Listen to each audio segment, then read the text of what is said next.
Hey guys, I'm Liz, and here's all the different tests and experiments that I did with this Goal Zero Core lantern, and let's get straight into the first one right now. Alright, here's the Lighthouse Core lantern, brand new.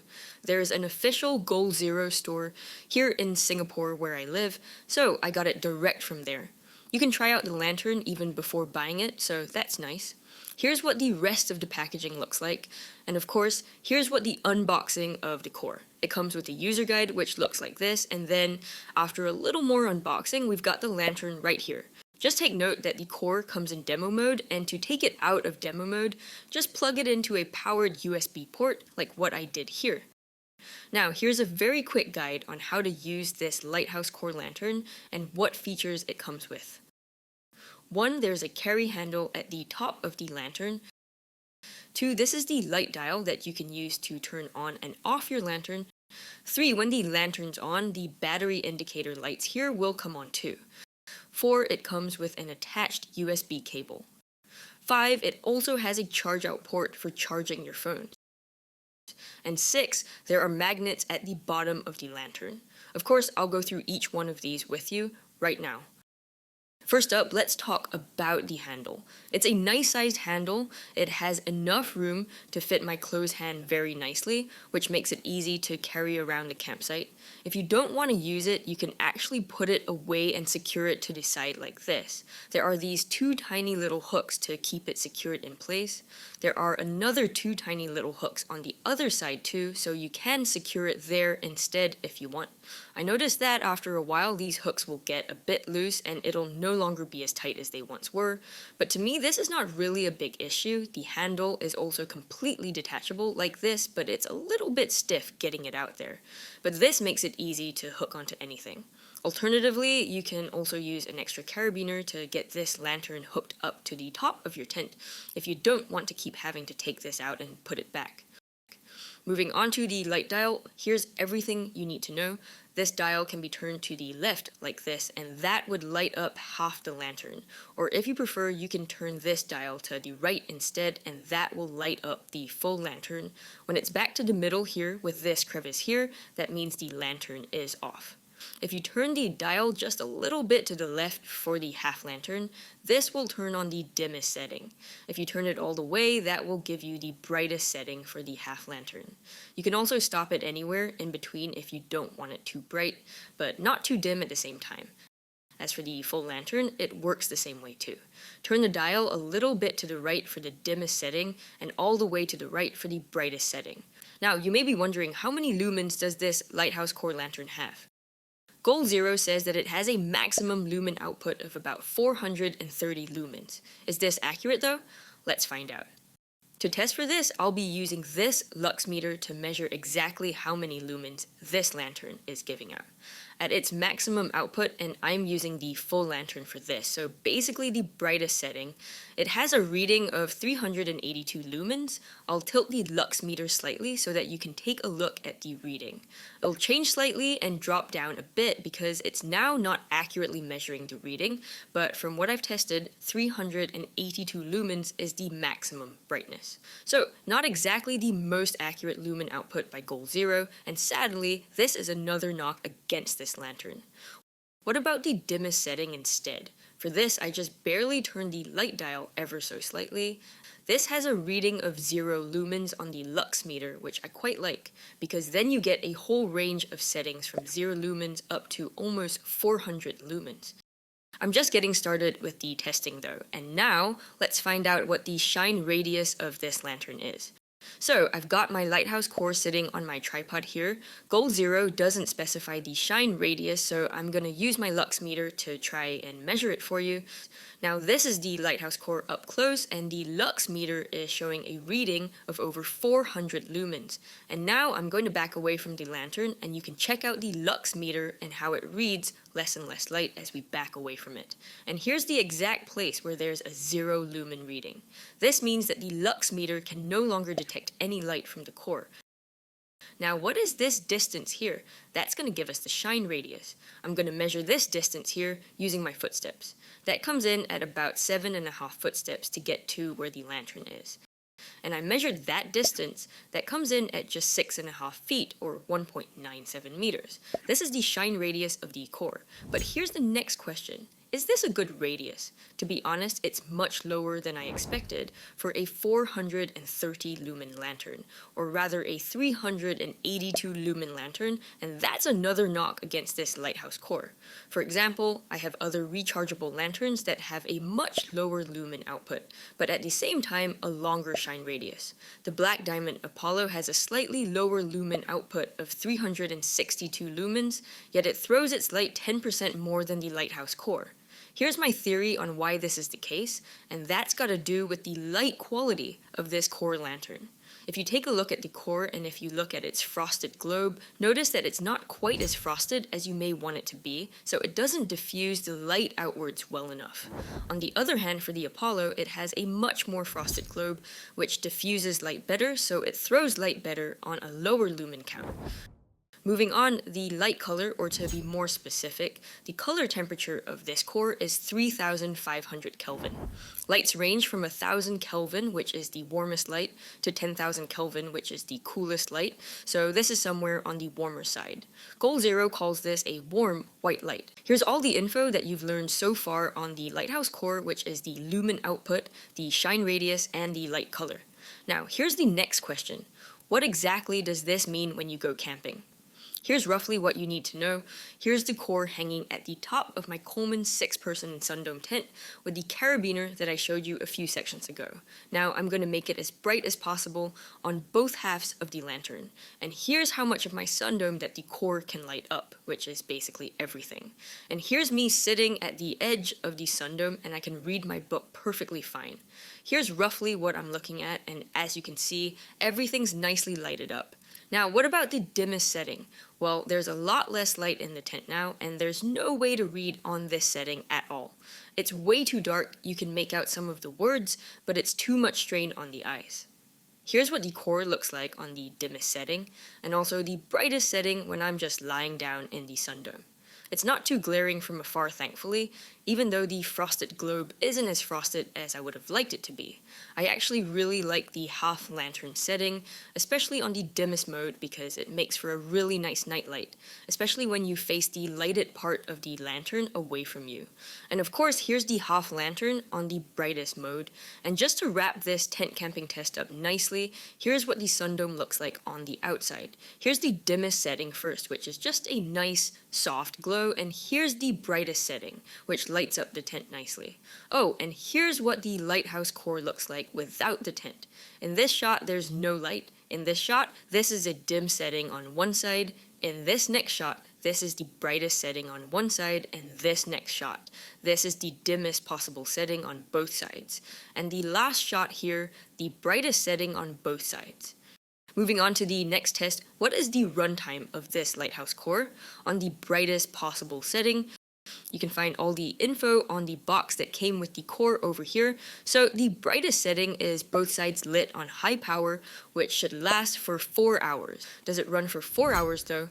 Well, sadly, no, it comes in a little bit short, at about 3.5 hours in my testing.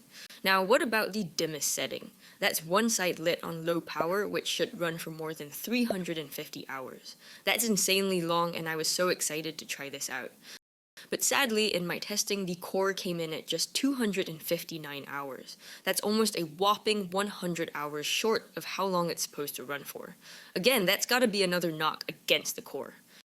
Another thing I didn't like and couldn't figure out were the battery indicator lights. There are 4 of them here, and I like that you can easily tell that there are like 4 lights, 3 lights, and so on. I would have assumed that each light meant 25% of the internal battery capacity, but no, it's so far from that it's almost ridiculous. When I was running the brightest setting test, I started at 4 lights, or 100%. 3 lights meant 57% left, 2 lights meant 28% left, and 1 meant 7% left. Now on the dimmest setting test, it was even more ridiculous. 4 lights, 100%, you got that. 3 lights, however, meant 31% left. 2 lights meant 8% left, and 1 light meant 2% left. What? It really doesn't make any sense to me. One tip I can give you here is this.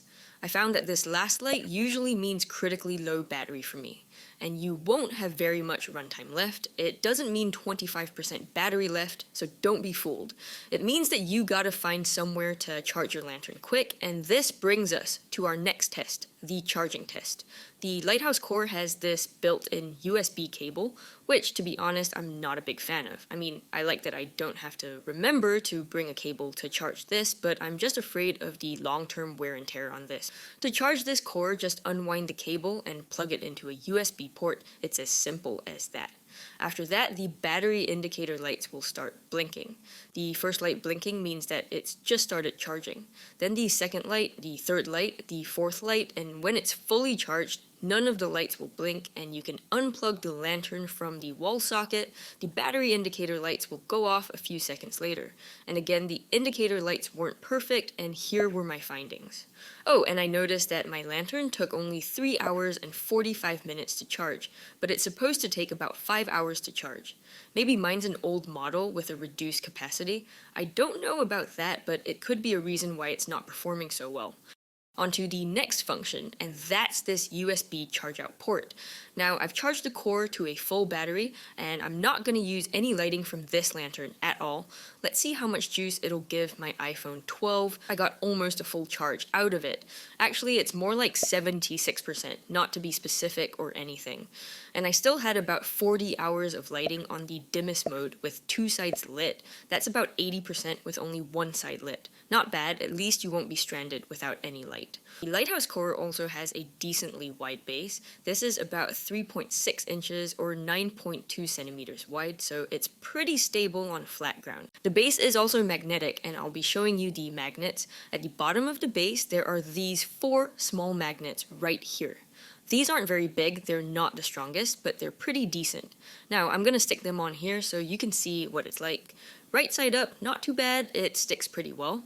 Upside down, it manages to stick fine as well, but it's not that stable, especially because this is a thin metal railing, so I'm only using 2 of the magnets instead of 4. And now, sideways, it manages to stick fine as well on just 2 magnets. If you use all 4 magnets though, it's a lot more stable, like when you want to hang this from your car.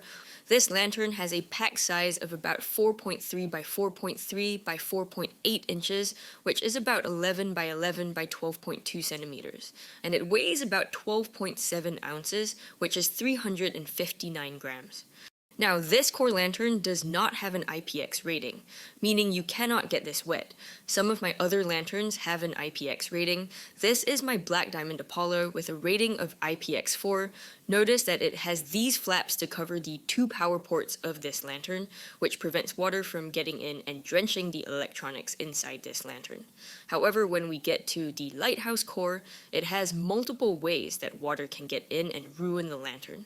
First, the USB cable's pre-attached and completely exposed. And second, the USB port is also completely exposed. If enough water gets in, this lantern will be done, so I'd recommend keeping this away from heavy rains and water. I noticed that it's fine under some light rain. I think it was only about 15 minutes of light rain and it held up okay.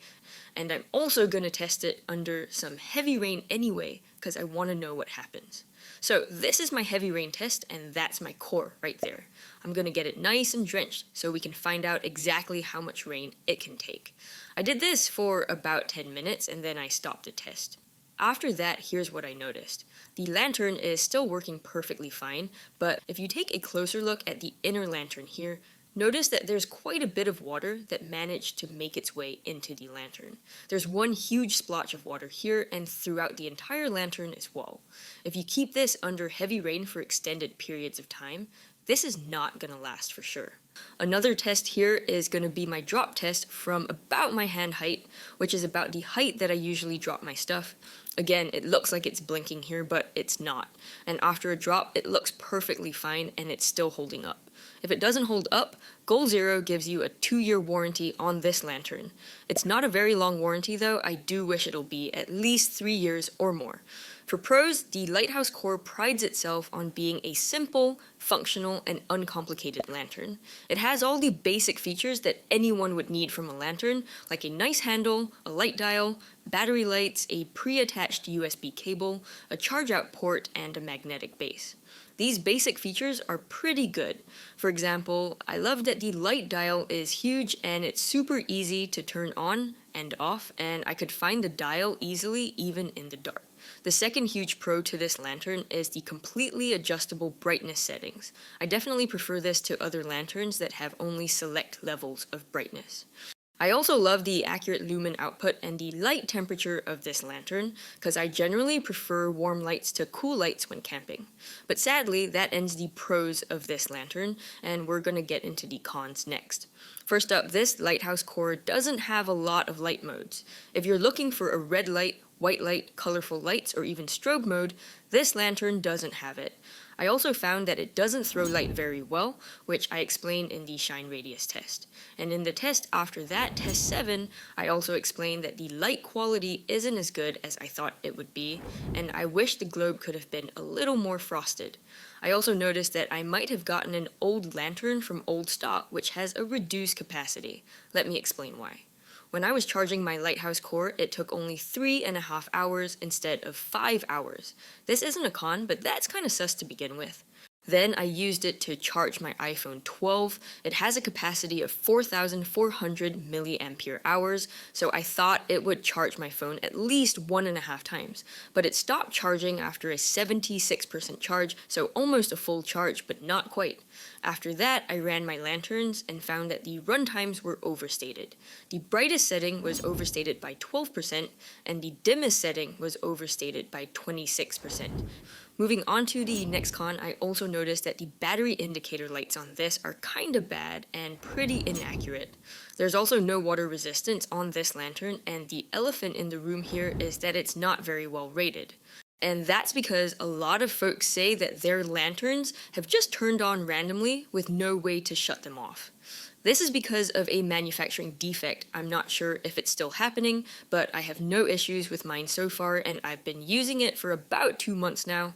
If there are any updates to this lantern, I'll put them down in the pinned comment below, so do check that out for potential updates.